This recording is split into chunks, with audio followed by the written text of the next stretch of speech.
or something like that, and then we had a fire mission. And then my crew got to be proud to be in my crew because we got a lot. And we went up to the, we went on leave to get our guns and everything in shape. And I was way down at the end, number 6, you know. And the guy came in new from West Point. Oh my. And he came in and I heard him coming down the inspection that he made and stuff like that. And boy was he mad. And I could hear how mad he was and stuff like that. And I said to the men, now, are you scared of him? And they said, well, kind of. I said, no, you be scared of me. You know kind of. He'll just be here for a little bit, but I'll be here all the time. You do what I tell you. I told you to. So he came down and he said, no, I'm through. I'm going to. He looked at me. He said, no, maybe he was in number 5 and I was number 6. Maybe he said, I will go down there. It looks like these guys are all lined up right and everything like this. So he came down and started asking me questions, and man, I shot the answer right back. And I knew gunnery and all that stuff like that. And then he started asking the men. And I looked and kind of, they were afraid of me, right? And they answered him. And he turned to the battery commander and he says, what in the hell is this guy down here in number 6 for with this crew? They know a hell of a lot more than your old outfit up there put together. Oh, the captain Alliance, son of a bitch. Oh, I got great plans for him. I thought, you son of a gun. I asked him right in front of the general, what are those? Yeah, what are those? I never seen any. So the next day we were going back up to the front and the corporal come running down, the clerk, and said, hey, you're supposed to go up to the head of the column. Wow. I said, are you kidding me? If you are, I'll jump out over this tank and I'll beat the hell out of you. No, he said, no. And I went up by all the guys, gee, they were all looking at me. I moved from number 6 up to number 1. Oh my gosh, Papa. The rest of the, what the name is, the Premier Peace and stuff like that. And you started with the Boy Scout. yeah. Yep. And we pulled out and I was awake for 32 hours. We were moving and stuff and gaining. If the Germans would have known how far ahead we were with everybody else, they'd have wiped us out easy. And finally we slowed down and went up in the mountains and pulled in there. And I was so sleepy. I had fallen down on the floor and the corporal took over and we went into that place. And the Highway 6, the famous Highway 6 went right by us and we were just off the road from it. Then the rest of the guns were right out there. And it had a fire mission. When the corporal hollered at me, he said, no, Sarge, stay, I'll take care of it. And stuff like that. So my orders were, whenever they laid down and stuff like that, get on the uphill side of the tank, not the lower side. And it was my fault too, because I didn't check, but the corporal should have checked and stuff like that. And my good number 2 man, who was a loader, and he was a husky guy and stuff like that. Not the brightest, but all he had to do was put that shells in there, and he could do it. And we had to move a little bit, and I heard the corporal holler at the tank driver, stop, you're on top of what's the name?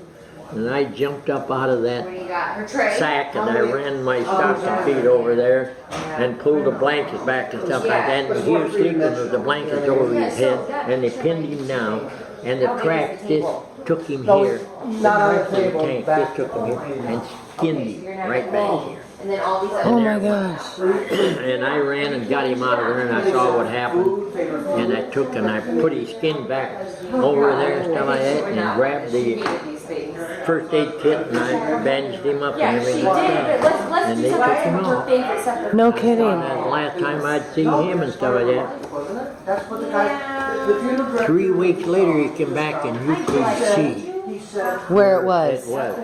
And they told him at first aid, all he did was put more stuff on and he said, that sergeant should be a surgeon. And they didn't have to do anything. I had put down and stuff like that. Yeah. And he came back. And wow. I was glad to see him, boy, because he was a good loader. He could load that thing.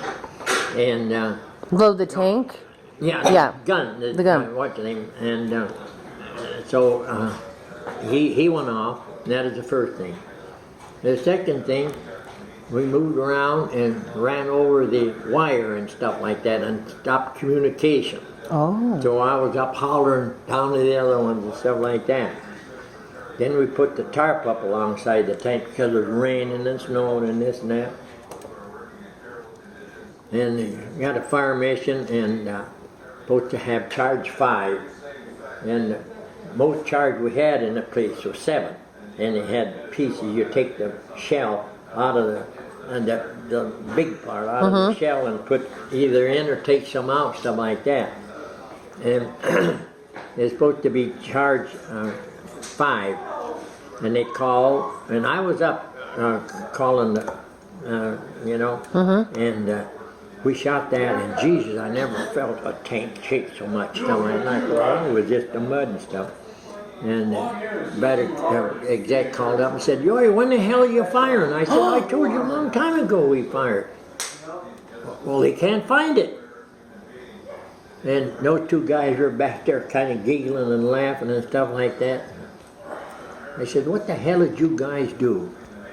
"Well, don't tell anybody, but we made a mistake and that was charge 9 you shot. Hell, that round was up Berlin, That's why the tank shoots so I never reported. I said, "Well, we'll fire over again." So we fired over again. And they found it right away.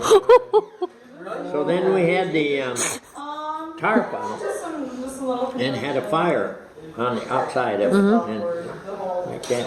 And the guy got up and went over and we were burning the shell casing, breaking it up, stuff like that. And he is just half asleep. Instead of bringing back an empty one, he brought back full of powder. And it hit that fire and cheese. Fire flying all over and stuff like that. And we jerked it tarp off because I didn't want to hit the ammunition. And Oh, whoa. everything would have happened. So that was it. So how many people are in the tank? 7. There were 7 of them. 7 can fit in the tank. Yeah. Wow. And stuff like that. Inside. And the tank driver was underneath. And the tank commander was right above him and signaled him by touching him. his kid and stuff like that. Oh. And he couldn't see. He had a little porthole like that, so you stood up, and then when it got in where it was in good, then you ducked way down too and tapped him on the shoulder and stuff like Oh, that. wow. And the tank driver had to trust you. Yeah. Stuff like that, which they did. They I was trusted born you there. good. I looked up, all this stuff was going on, and I looked up, here come a command car with the flag flying, 3 stars. Our commanding general, Mark Clark. Oh, wow.